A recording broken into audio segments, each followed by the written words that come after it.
Asta?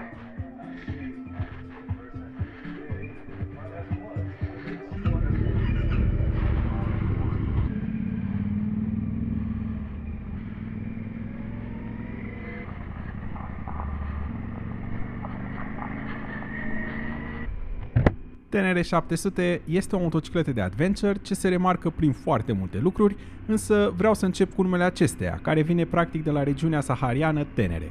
Acest nume înseamnă deșert și singurătate în limbile locale și dialectele locale. Ambele variante se potrivesc perfect motocicletei, care seamănă enorm de mult cu o motocicletă de Dakar. Singura diferență este că aceasta vine cu ceva oglinzi și semnalizări. Motocicleta este foarte simplă, robustă, iar în afară de ABS nu are niciun sistem nebun care să intervină atunci când greșești. Ești doar tu și motocicleta. Iar tocmai acest lucru este foarte apreciat de cei care își doresc o motocicletă cât mai simplă. Bun. Motorul este foarte liniar, dezvoltă o putere de 72 de cai putere, ce este livrată relativ constant alături de un cuplu de 68 de Nm.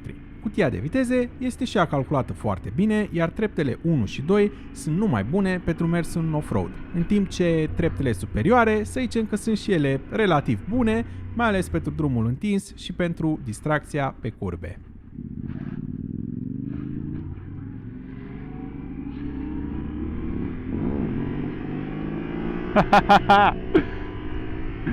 Cât de tare! Motocicleta asta are aproximativ 200 de kg cu toate lichidele incluse, însă aceasta se simte foarte manevrabilă atât pe drum cât și în afara lui, deoarece centrul de greutate este foarte jos, iar acest lucru este foarte apreciat, mai ales de către motocicliștii începători. Motorul, deși are doar 70 de cai, se simte mult mai puternic de atât, mult mai puternic, și asta probabil datorită cuplului care intră foarte de jos. Este o distracție fantastică să te dai cu motocicleta asta, mai ales acum pe virajele astea superbe. Doamne, ce fain se simte!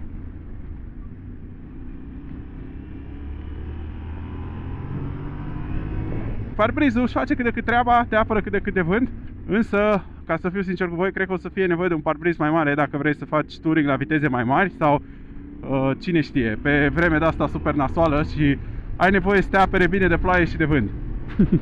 Dar nu cred că este un compromis acest lucru pentru motocicleta asta. Haideți să fim serioși, motocicleta este superbă. Superbă. Cât de fain, frate, îmi place la nebunie.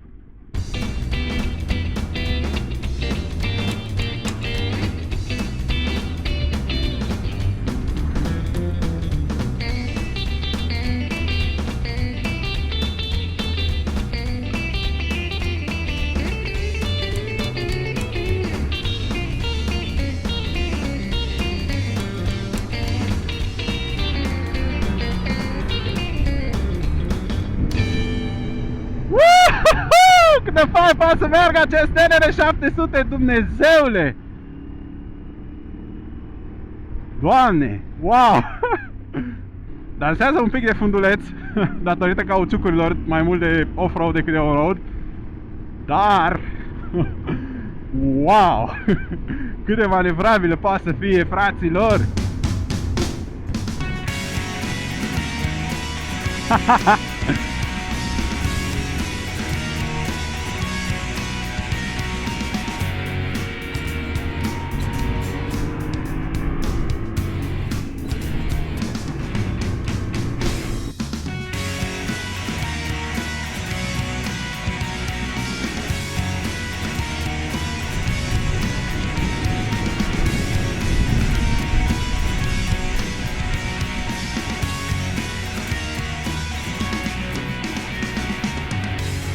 Doamne, senzația e fantastică și motocicleta asta este superbă!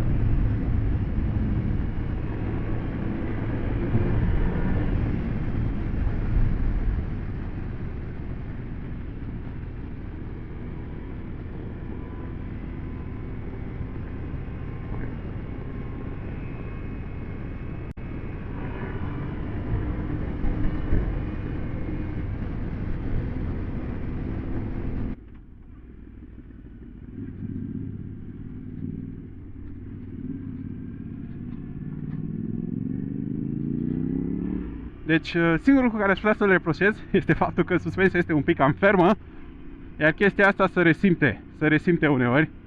Dar în rest, Doamne, ce tură! Doamne, ce tură! Wow! Suspensia motocicletei este ajustabilă atât pe față cât și pe spate, însă vine cu un reglaj destul de bun încă din fabrică. Poate puțin cam tare pe spate, după cum spuneam și adineaura, însă în rest este ok. Pe curbe, motocicleta oferă o senzație foarte satisfăcătoare și te împinge la păcat. Cursa pe față este de 210 mm, iar pe spate de 200 mm, oferind în același timp și o gardă la sol de 240 de mm, ceea ce este destul de generos. Iar roțile sunt bineînțeles de 21 de inci pe față și 18 inci pe spate. Cifrele sunt foarte decente, iar din punctul meu de vedere, motocicleta este foarte bună, mai ales pentru cineva care merge 50% din timp pe asfalt și 50% din timp în afara lui. Wow! Și tura asta cam termină, copii! Și aceasta a fost testul cu TNR 700. Doamne, urmează și un test cu TNR 700 Worldwide, însă acela va fi la East Bike, la Brevu, la Câmpina, în zona aceea superbă. Așa că dacă v-a plăcut acest clip, stați atenți pentru că urmează și altul cu TNR Worldwide. Și sunt convins că o să vă placă la fel de mult ca și ăsta.